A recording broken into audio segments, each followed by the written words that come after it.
भारतातील कोरोना रुग्णांची एकूण संख्या 50 लाखांवर गेली। जगात सर्वाधिक नव्या रुग्णांच्या वाढीत भारत पहिला आहे। भारतात सर्वाधिक रुग्णांमध्ये महाराष्ट्र पहिला आणि महाराष्ट्रात सर्वाधिक रुग्णांमध्ये पुणे पहिले।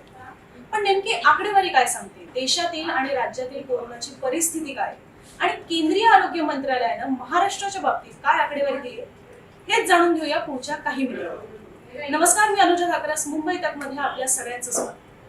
देशातला पॉझिटिव्हिटी रेट म्हणजेच रुग्ण कोविड पॉझिटिव्ह निघण्याचं प्रमाण हे साधारण 8% पण हेच प्रमाण जर महाराष्ट्राचं पाहिलं तर 21.5%।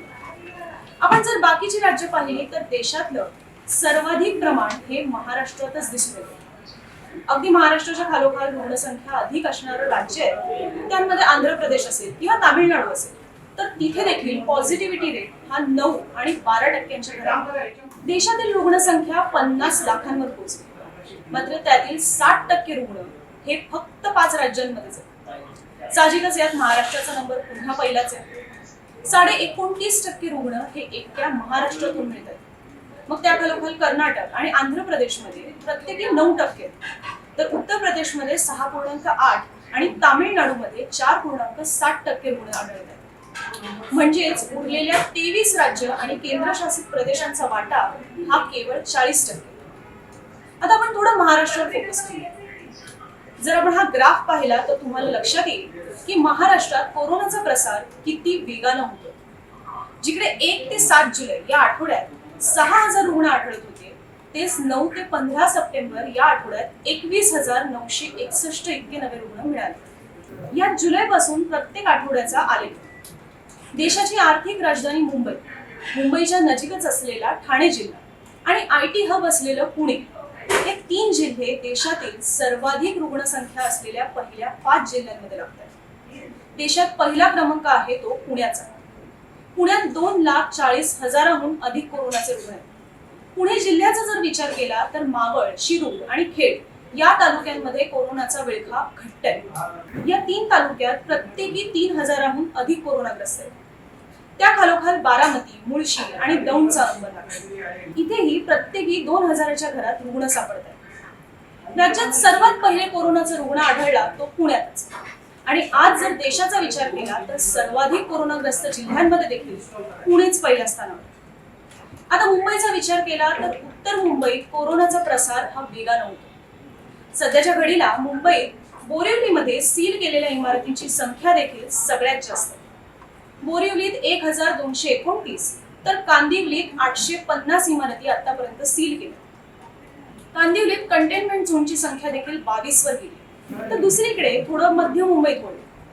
अंधेरी, धारावी आणि दादरमध्ये मृत्यूचं प्रमाण हे सर्वाधिक आहे।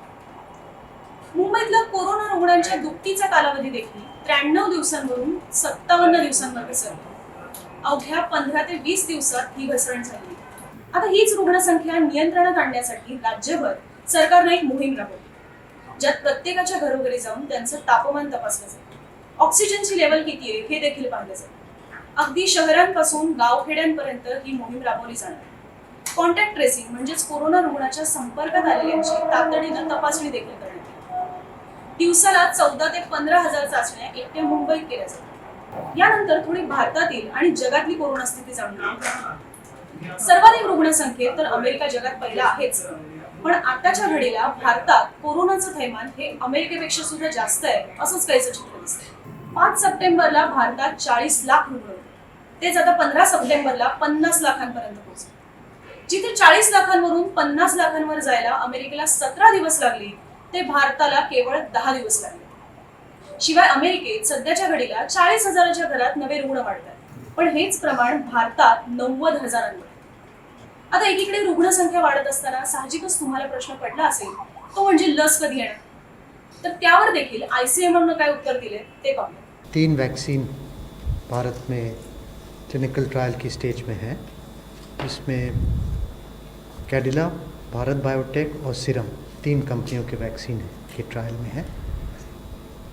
पहला कैडिला का फेज़ 1, फेज़ 1 कंप्लीट हो गया है। फेज़ 2 का रिक्रूटमेंट कंप्लीट हो गया है, मगर कैडिला का ट्रायल में 3 डोज लगते हैं 28 दिन के अपार्ट, तो उनके 3 डोज बाकी हैं।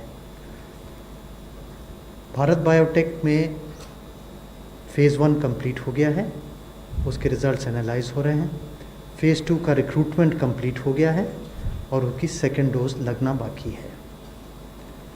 6 और सीरम इंस्टीट्यूट की फ़ेज़ 2B3 ट्रायल जो है उसके पहले 100 मरीज़ हो गए हैं, कंप्लीट हो गए हैं। फिर उसके बाद उनका 7 दिन का उनका पॉज था, क्योंकि वो फ़ेज़ 3 शुरू करना चाहते हैं 1500 मरीज़ों में 14 साइट्स में भारत में। वो अब शुरू हो जाएगा जैसे ही क्लियरेंस आ जाएगा।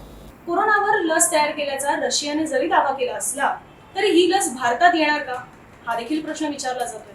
त्यावर देखील आयसीएमआरचं काय म्हणणं आहे पाहूया। रशियन वैक्सीन को लेके अभी क्या उनका ट्रायल शुरू हो गया है? कंपनी डिसाइड हो गई है जो होना था हिंदुस्तान में?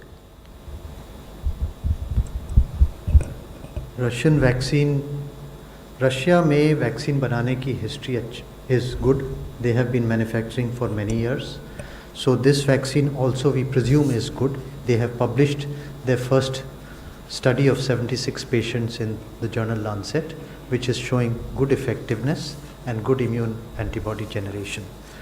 There is dialogue going on there is a high level committee of the government of India for vaccines, and that is in dialogue with the Russian diplomacy and the Indian diplomacy in Russia, and we are trying to work out mechanisms because they have not yet completed a phase 3 trial. They have started a phase 3 trial, but to do a phase 3 trial of a product from outside of the country has to go through the regular processes of clearances from the regulatory agencies in India, and once that happens we should be able to start that. कोरोनाचा संसर्ग पुन्हा होणार असं देखील काही ठिकाणी cases समोर येत आहेत, अगदी जगातही आणि भारतातही.